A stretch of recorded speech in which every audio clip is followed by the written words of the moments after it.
Hey everybody, Joe here. I'm back again, and it is the first Wednesday of a brand new month. You already know what that means. It is time for some pickups. What did I get in the month of June? Let me show you.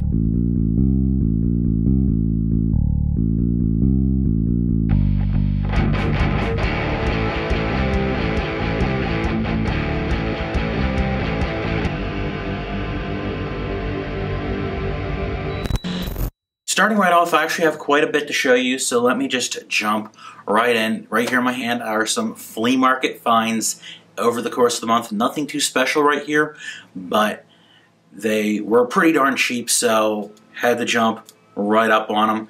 I'm going to kick right off with Knockout Kings 2000 for the Nintendo 64. Next up, we've got Vander Holyfield Boxing for the Genesis. George Foreman's Knockout Boxing, also for the Genesis. And then one last Genesis game to show you, and that is Hardball 3. And then I've got two NES games that were from the flea market as well, including Star Trek The Next Generation and World Games. It's just a little bit of filler to add to the collection.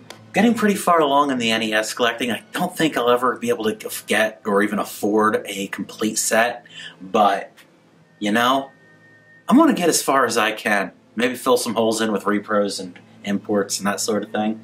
Okay, next up I'm going to show you some thrift store finds. After the flea market finds, we've got thrift store finds, all a bunch of disc games here, as you can see.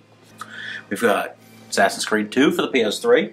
I think I have it digitally on my 360, but still cool. This one's kind of rough, but these thrift store games were like $2 or less, so you cannot complain, or at least I'm not complaining.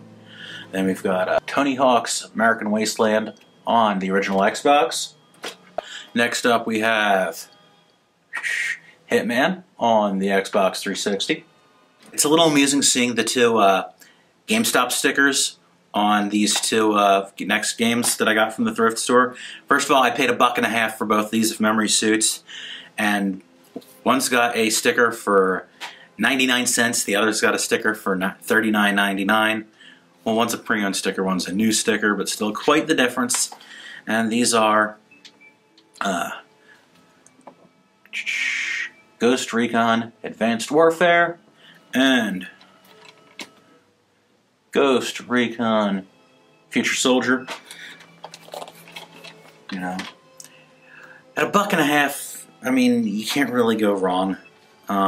Next one is another 360 game, Transformers the game. Then we've got some original Wii titles, also from same said thrift store.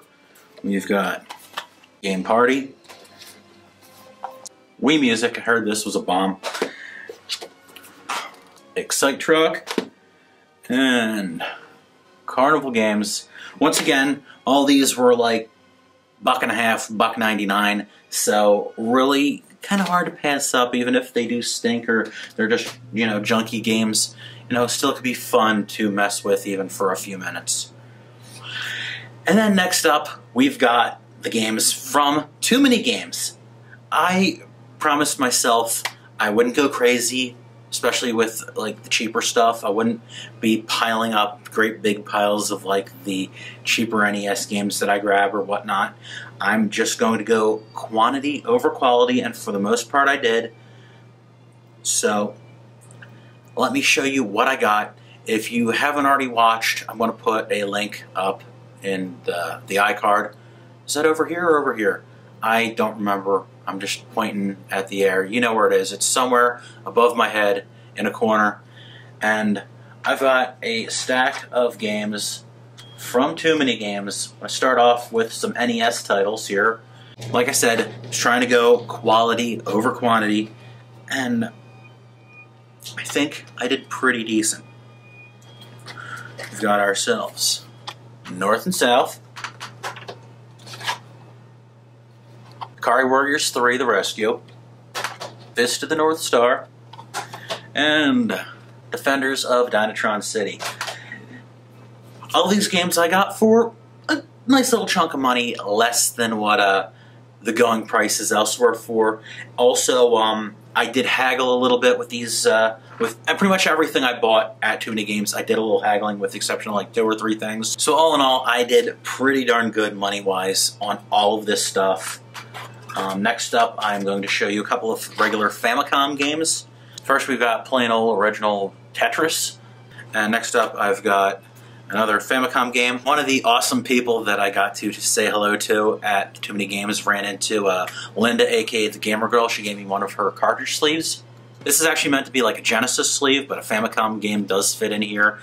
About as good as a Genesis game does. They're very snug. But what I was holding in there was my copy of Quarth that I picked up. If you're not familiar with Quarth, this is kind of a hybrid shooter puzzle game. It's kind of neat, you know. Thinking way back to my Solo A to Z video I did on the original Game Boy, I made a joke along the lines of the old Reese Cup commercial. Hey, you got your shooter game in my puzzle game. Hey, you got your puzzle game in my shooter game. Quarth. Okay, next up, one of the people I got to meet at Too Many Games was John Riggs. He was selling copies of UWC. UWC, if you're not familiar, this is a prototype of a game that the ROM has been dumped and preserved. Basically what it was a WCW wrestling game from 1988, right when Turner bought out Jim Crockett Promotions, made WCW for the most part what it was, and this was submitted to Nintendo for review, but it must have been forgotten about for years until somebody got their hands on it, and that somebody is a YouTube personality, actually, who ended up getting it preserved, and that's all pretty cool. John Riggs is selling some of these, very limited numbers of these, and I'm very excited to check this out. This might be something that gets review, or something like that in the near future. And the final thing to show you is actually, you kind of see something behind me here, and you've been hearing a little bit of soundtrack going on. That's actually the PC version going on behind me, as I also just got Bloodstained, Ritual of the Night. This is the physical backer sleeve edition here for the Nintendo Switch. I hear there's some bugs, so I'm going to be waiting before checking out the Switch version. I'd love to take the Pepsi Challenge, though, compare the two. But here is the nice backer sleeve that they give us backers at the $60 tier. At least hollow foil kind of deal. And inside it's just your regular old Switch cartridge version. I'll definitely be playing this, checking this out in the near future. I just beat it on the PC and I enjoyed it thoroughly. While I will not say it's as good as Symphony of the Night, Symphony is still probably my favorite game of that type, possibly even one of my favorite games of all time. While this was a solid game, it's not quite that good. I mean, it's kind of hard to catch lightning in a bottle more than once. And they did a damn good job with this, in my opinion. Maybe the console versions were buggy, but I think the PC version was fantastic. The only real thing that's broken is occasionally, I mean, seriously, maybe like 1 out of 20 times, you go to pause the game, put it in that menu to change your equipment, use a potion, something like that, and the model of Miriam will appear without a head. And when you go to exit out of the pause menu, it'll freeze up, or it'll just, the icon will just keep spinning and just take forever. And that's about it. I mean, you go to task manager, you exit out, you reload your last save, Bob's your uncle, you're doing all right. And that's a little annoying, but you know what? It only happened to me 3 times in maybe a 21-hour playthrough of the game, because that's how long it took me to play through my first time beating it. There you have it, guys.